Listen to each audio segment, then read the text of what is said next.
other day I was reading through the Old Testament and I stumbled across the story of David and Goliath.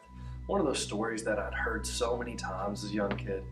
And I always wanted to be David in this story. I always wanted to be the hero, the one that steps in, faces impossible odds, and tackles the giant Goliath.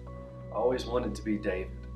But as I was reading through it again at kind of my more adult age, I wouldn't say more mature, my more adult age, I realized who I really am. Now I want to set the scene for you. There's this Philistine army and this Israelite army facing off. Now this giant walks in, they say he's over 9 foot tall. He walks into the middle between the two lines and he starts yelling at the Israelites. He says, "My name is Goliath. I'm the champion of the Philistines. If any of your men can defeat me, we will all be slaves to you. But if I defeat your man, you will all be slaves to us." And the Israelites were scared senseless. They weren't willing to go in there and fight this giant Goliath. They knew that he would kill them. He would destroy them. So every day he comes out and he says the same rant. "I challenge any Israelite. I challenge any Israelite. I challenge any Israelite." Every day the same rant. Now finally there's this young boy, literally just a boy, named David. He's not a soldier, he's not a fighter, he's a shepherd from the town of Bethlehem. Now his older brothers are Israelite soldiers, so his father sends him with food to take to his brothers. Now he shows up just in time, just in the nick of time, to hear this Philistine giant ranting and raving and disgracing the Israelite army and the Israelite God.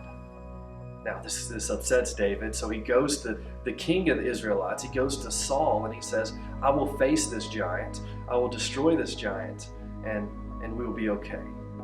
David's the hero. He walks into the center, just a boy, against a 9-foot giant. He carries with him only 5 stones and a sling.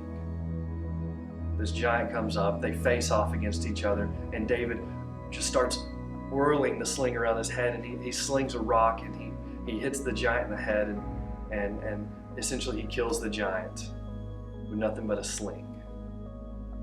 Man, I always wanted to be David, but I found myself down in verse 52.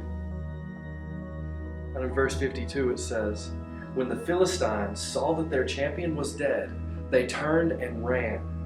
Then the men of Israel, once the Philistines were running away, then the men of Israel and Judah gave a great shout of triumph and rushed after the Philistines, chasing them as far as Gath and the gates of Ekron." But I found myself in the men of Israel. That while that giant, that impossible opponent, while that giant was in the middle, they stood scared and senseless and cowardly. They weren't going to face that giant. They couldn't face that giant. But as soon as that giant had fallen, they gave a shout of victory and chased after the Philistines. Now I see myself in them because my giant wasn't Goliath. My giant was sin. And my giant was death. And I stood cowardly away from sin and death. There was nothing I could do. I couldn't defeat it. I couldn't take it. I could not be made righteous by my own accord. But Jesus came, just another shepherd from Bethlehem. He came, and he took, instead of 5 stones, he took 3 nails and a cross, and he defeated sin and death, so that I no longer have to stand afraid, but I can actually give a shout of praise and victory, because Jesus has already came and conquered sin and death. Jesus has already came and conquered that problem that you think you're facing. Jesus has already came and won the battle.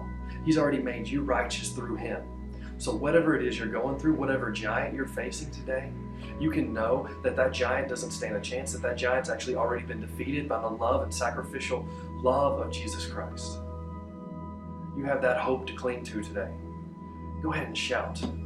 Shout a praise of triumph, because you have a Savior that's already came and defeated the giant that stood before you.